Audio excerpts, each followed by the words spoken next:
হয়ে যাও, আল্লাহ কবুল করে, বলুন আমিন, বলুন আল্লাহুম্মা আমিন। আল্লাহ আমার ভারতবর্ষে এমন কঠিন একটা ভাইরাস দিক, এই ভারতবর্ষের জন্য 10, 20, 50 কোটি লোক মরে যায়, বলুন আল্লাহুম্মা আমিন। কি রে বাবা, ভুল দোয়া করলাম নাকি? অনেক রস জমেছে। এই ব্রিগেডের জমিন থেকে আমার প্রত্যেকটা বাঙালি ভালোবাসার মানুষকে বলবো, যেখানে যেখানে বাম শরিক দল প্রার্থী দেবে, আগামী ইলেকশনে মাতৃভূমিকে রক্ত দিয়ে হলেও স্বাধীন আমরা করব। নমস্কার, রাখি মিত্র, বন্দে মাতরম। শুনে নিয়েছেন? পীরজাদা আব্বাস সিদ্দিকী একটা ইসলামিক মৌলবাদী ক্লেরিক। আমাদের হিন্দু নেতারা যখন পলিটিক্স করতে নামেন, তাদের প্রথম কাজ হয় তারা মনুস্মৃতিটাকে ত্যাগ করে নামেন। তো একটা ক্লেরিক যে শুধু শরিয়া ল ফলো করে, সে কি করে সেকুলার হয় একটু বলতে পারেন? সে কোনো মতেই সেকুলার নয়। সে কালকে যে কথাগুলো বলেছে, আপনাদের পশ্চিমবঙ্গের হিন্দুদের কিছু মনে হয়নি? বুঝতে পারেননি কিছু? ঠিক আছে, না বুঝতে পারুন, আপনাদের কটা স্লোগান শোনাই, নিশ্চয়ই মনে পড়বে স্লোগানগুলো শুনলে। হোট মে বিড়ি মুंह में पान, লড়কে লেঙ্গে পাকিস্তান, মনে পড়ে? ইস্ট বেঙ্গল থেকে যারা এসছেন তারা নিশ্চয়ই জানেন এটা। আল্লাহ যদি করে ভাই লাহোর যাইব, কোথায় শিখের সাথে জিহাদ করিব, জিতিলে হইব গাজী, জিতিলে হইব গাজী, মরিলে শহীদ, জানের বদলে জিন্দা রহিবে তৌহিদ। 2006 সালে বাংলার ভাই একটা স্লোগান দিয়েছিল, আমরা সবাই তালেবান, বাংলা হবে আফগান। এই ভাষা বলে আব্বাস সিদ্দিকী। সে সেকুলার? জয় শ্রীরামটা তো শুনলাম খুব কমিউনাল। নারায়ে তকবীর সেকুলার স্লোগান বুঝি? তার ইতিহাসটা মনে নেই আপনাদের? না মনে থাকে একটু পড়ে নিন, স্মার্টফোন হাতে আছে তো, খুলে পড়ে নিন নারায়ে তকবীরের ইতিহাসটা কি। নোয়াখালী ভুলে গেছেন? না গ্রেট ক্যালকাটা কিলিংসটা ভুলে গেছেন? আসলে সমস্যা কোথায় জানেন? পশ্চিমবঙ্গে বাঙালিরা যারা ইস্ট পাকিস্তান থেকে এসেছিলেন, আপনাদের পূর্বপুরুষরা আপনাদের ওই ইতিহাসটা বলেননি, সেই জন্যই আপনারা সব কমিউনিস্ট হয়েছিলেন, সেই জন্যই আপনারা এত লিবারেল, এত সেকুলার। যদি ইতিহাসটা শুনে থাকতেন তাহলে বোধহয় এত নিজেদের সেকুলার বলার প্রচেষ্টাটা চালিয়ে যেতেন না। চালাতে থাকুন। আব্বাস সিদ্দিকী, তার সাথে যখন কমিউনিস্টরা গাড়জোড় বাজছে, অবাক হবার কিচ্ছু নেই। 7%টাকে ওরা 17%-এ নিয়ে যাবার চেষ্টা করছে। আজকে কমিউনিস্টদের অবস্থা হচ্ছে 7%, তারা 17%-এ নিয়ে যাবে। ঠিক আছে? কি বলেছে কালকে? ভাগিদার হতে এসেছি, তোষণ করতে আসিনি। কিসের ভাগিদার? আপনাদের আমি স্বাধীনতা দিলাবো। কিসের স্বাধীনতা? Paschimbanga is part of one of the states of an independent country called India. তাহলে স্বাধীনতার প্রশ্ন কোথায় আসছে? সে যখন প্রশ্ন করছে আপনারা পানি খেয়েছেন, ওই তখন তো কেউ জিজ্ঞেস করছে না যে পানিটা বাংলা নয়। হিন্দিটা যদি বহিরাগতদের ভাষা হয় তো পানিটা কোথাকার ভাষা?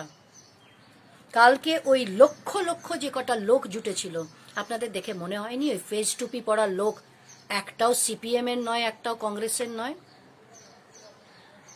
সমস্ত আব্বাস সিদ্দিকীর লোক। কারণ ওনার ভাষণের সঙ্গে সঙ্গে ওই বাচ্চা ছেলে মাননীয়ার, তার ভাষণের সঙ্গে সঙ্গে কিন্তু মাঠ ফাঁকা হয়ে গেল।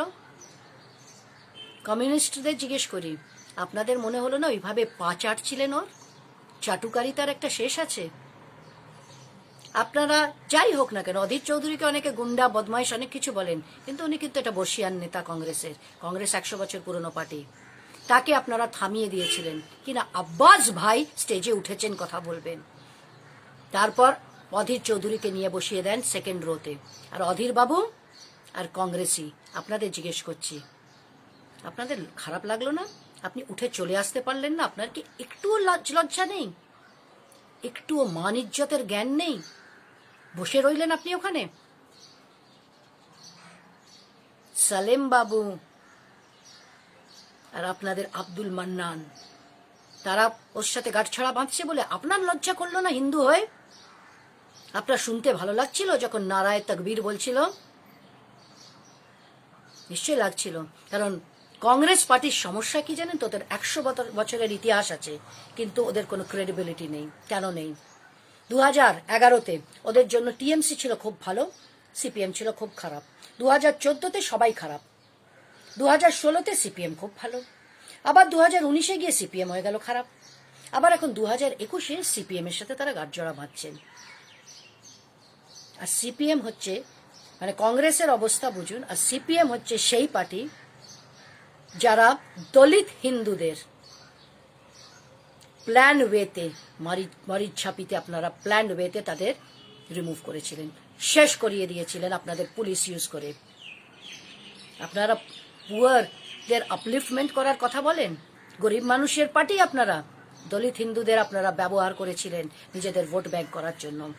যেই ভোটের কাজ খতম হয়ে গেল আপনারা তাদের শেষ করে ফেললেন। সিপিএম এর সাই বাড়ির গল্প ভুলে গেছে লোকে? সেই মাকে রক্ত মাখা ভাত খাওয়ানো, তার ছেলেদের রক্ত মাখা ভাত ভুলে গেছেন? ভুলে যান কি করে যে এই সিপিএম এর নেতা হচ্ছে মাও। তিনি কত লোক মেরেছিলেন? 60 মিলিয়ন। এই সিপিএম এর পার্টির নেতা হচ্ছে স্ট্যালিন, যিনি মেরেছিলেন 40 মিলিয়ন। তো যাদের ইতিহাস, যাদের নেতা এই lakh lakh millions of পিপলকে murder করেছে, মাস মার্ডার, যারা মার্ডারার, যাদের নেতা, তো সেই সিপিএম এর ওপর ভরসা? সিপিএম কিচ্ছু করছে না। সিপিএম চিরকাল এই কাজ করেছে। আজ নিজেদের 7%টাকে 17% করার জন্য ওরা মরিয়া। কিন্তু বাঙালি হিন্দু মনে রাখবেন, গ্রেট ক্যালকাটা কিলিংস এর পর বাঙালির কাছে তখন গোপাল পাঁঠা ছিল, আজ আপনাদের কাছে নেই। কে বাঁচাবে আপনাদের যদি নিজেরা নিজেদের না রক্ষা করতে পারেন? ভেবে নিন কি করে নিজেদের বাঁচাবেন, ভেবে নিন। এই আব্বাস সিদ্দিকী পীরজাদাকে নিয়ে নাচানাচি করা বন্ধ করুন। কালকে কিন্তু ও একটা ভয়ঙ্কর রূপ অলরেডি দেখিয়ে দিয়েছে। যদি আপনাদের একটুও an iota of brain level থাকে, বুঝে নিন কালকে ও কি বোঝানোর চেষ্টা করেছে। আর এই সিপিএম অ্যান্ড কংগ্রেস দুটোই হচ্ছে most untrustworthy. You can't trust them. যাদের নিজেদের নেতা বসে বসে বেইজ্জত হচ্ছে এই স্টেজে, যাদের সিপিএম পার্টির বয়স্ক নেতারা ওই ছেলেটার ওইভাবে পা চাটছে, ছি ছি ছি ছি ছি। আপনাদের জন্য বাঁচানোর কেউ নেই। ভেবে নিন, বাংলার হিন্দু, আমি হিন্দুদের কথা বলছি, পশ্চিমবঙ্গের হিন্দুর কথা, কে বাঁচাবে আপনাদের? ভেবে নিন। চোখটা খোলাবার চেষ্টা করলাম, ইতিহাসটা মনে করানোর চেষ্টা করলাম। যদি মনে করতে পারেন ভেরি গুড, আদারওয়াইজ ওপরওয়ালা এসেও আপনাদের কেউ বাঁচাতে পারবে না। জয় হিন্দ।